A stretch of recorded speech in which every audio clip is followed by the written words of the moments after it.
Flashback sur Séance Radio. Le cinématographe permet de projeter des images sur un écran. Toute l'actu des grands classiques du cinéma. Bientôt, les films vont être sonorisés. Flashback avec Antoine Cyr et Antoine Julien. Je ne sais pas si vous vous rendez compte de l'aspect grandiose du mélange.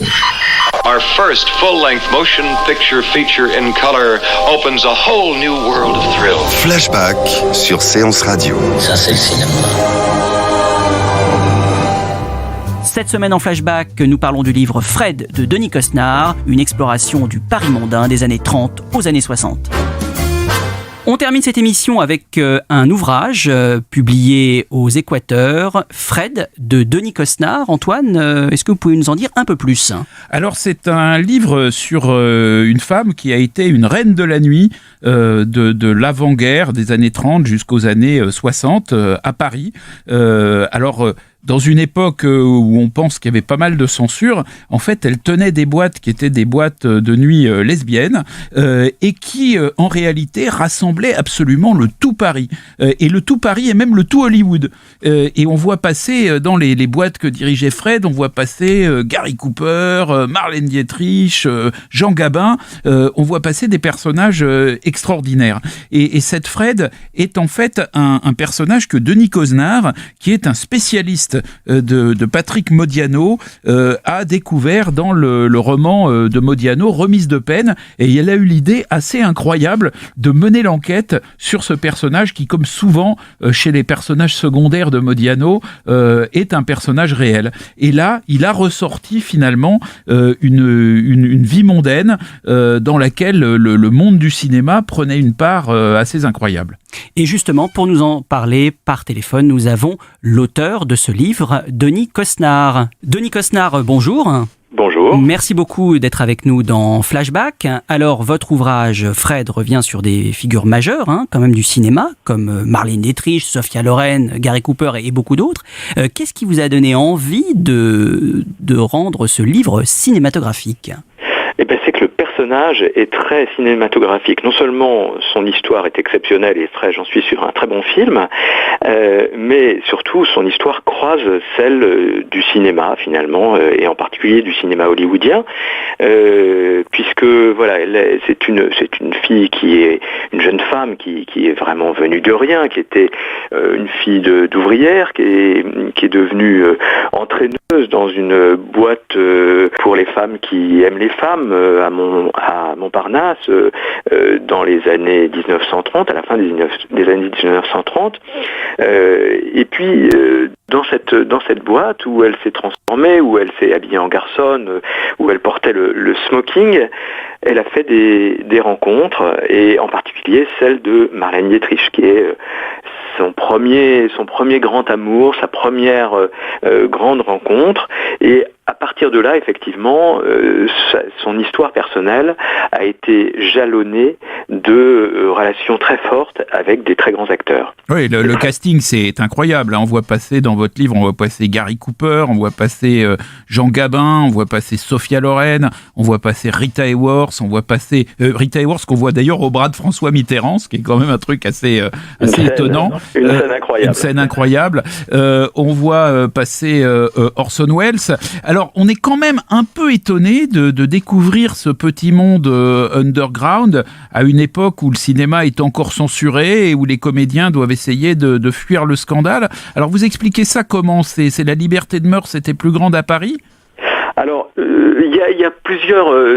cette Fred a tenu à sévi, si je puis dire, dans plusieurs boîtes. À la fois dans des boîtes un peu interlopes, effectivement, des boîtes pour lesbiennes, et c'est là qu'elle a rencontré Marlène Dietrich, dans les années 30, dans une période où effectivement il y avait une liberté de mœurs qui était encore très forte. C'était les derniers feux des années folles. Et puis après-guerre, elle a tenu à Paris une boîte qui là était une boîte plus classique, qui s'appelait le Carol's. C'était son heure de gloire dans les années 50 et 60, une grande boîte des Champs-Élysées, qui était la boîte de nuit la plus chic de Paris, celle où il fallait être, où il fallait se montrer, et où elle cherchait effectivement à attirer les acteurs. C'était son objectif. C'était vraiment faire une boîte pour les gens du monde du cinéma. Elle avait connu cette relation privilégiée avec Marlène Dietrich, donc effectivement Marlène Dietrich était une invitée privilégiée dans cette boîte, mais Orson Welles était effectivement un des piliers de ce bar et de cette boîte. Gary Cooper, on a même prêté une liaison à Fred et Gary Cooper, liaison un peu contre nature, puisque Fred vraiment n'aimait que les femmes. Errol Flynn est passé, Rita Hayworth, vous l'avez dit, Marlon Brando, mais aussi Brigitte Bardot, Eric von Stroheim, tout ce petit monde se retrouvait dans une boîte qui accueillait les lesbiennes, mais qui accueillait surtout le tout Paris du cinéma, le tout Paris aussi des ambassadeurs, des princes, des princesses, le tout Paris de ce qu'on n'appelait pas encore les people. Et alors, qu'est-ce que révèle votre enquête du tempérament de Marlène Dietrich? Parce que c'est un personnage très important. Qu'est-ce que ça nous dit sur elle? Alors, ça nous raconte le grand amour secret, de rester secret de Marlène Dietrich, au fond.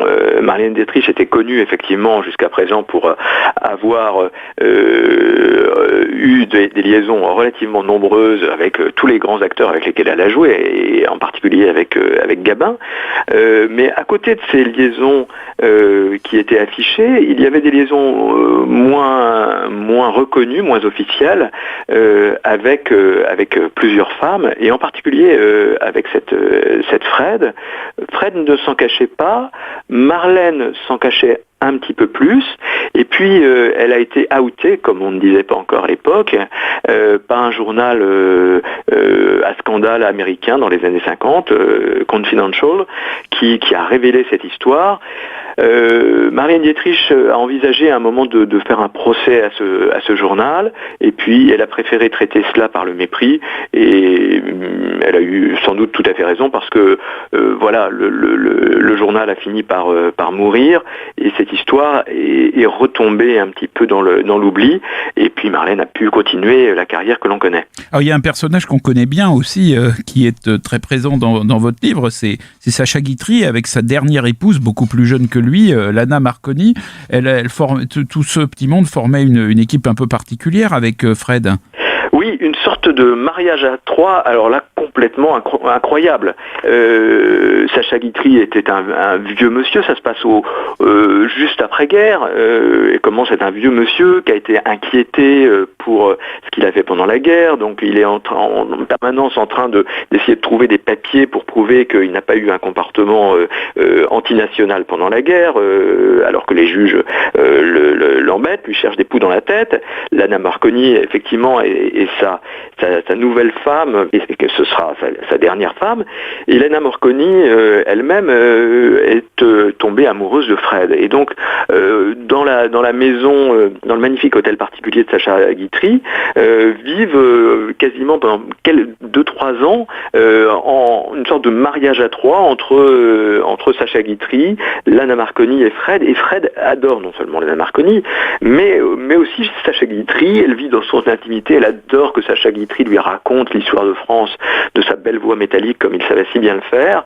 Elle adore, elle raconte qu'elle repeint sa collection de petits soldats en plomb, qu'elle lui dose ses petites gélules homéopathiques. Oui, c'est un mariage à trois qui a fini par cesser parce que à la fois Lana Marconi avait un tempérament, je crois, assez volcanique et qui n'était pas évident, et puis parce que le candidaton les a rattrapés tous les trois, et quand même pas mal de gens ont fini par tousser devant cette relation triangulaire un peu étonnante, surtout pour l'époque. Voilà, alors on aurait pu parler aussi d'une autre femme volcanique qui a joué un rôle très important dans la vie de Fred, qui était Maria Félix, la grande actrice mexicaine qu'on voit aussi dans des films français, et notamment dans French Cancan de Jean Renoir avec Gabin et Françoise Arnoul. Mais je crois que les lecteurs découvriront une galerie de portraits tout à fait incroyable dans votre livre, Denis Cosnard. Merci beaucoup. Merci beaucoup.